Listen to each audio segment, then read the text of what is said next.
যে মানুষটার মধ্যে রাগ আছে, হিংসা, লোভ, যৌন চাহিদা সব আছে, কিন্তু নিজের আকল দিয়ে নিয়ন্ত্রণ করতে পারলো না। নিজের আকল দিয়া রাগ নিয়ন্ত্রণ করতে পারে নাই, হিংসা নিয়ন্ত্রণ করতে পারে নাই, লোভ নিয়ন্ত্রণ করতে পারে নাই। রব্বে কারীম বলেন, উলাইকা কাল আনআম বাল হুম আযাল, উলাইকা হুমুল গাফিলুন।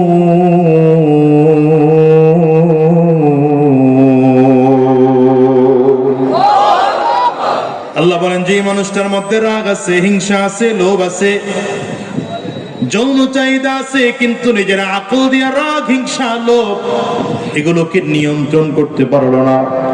আল্লাহ বলেন, এদের অবস্থা হলো এমন, এরা চতুষ্পদ জানোয়ারের মতো। শুধু তাদের মতোই নয়, আল্লাহ বলেন তাদের চেয়েও মানুষটা খারাপ।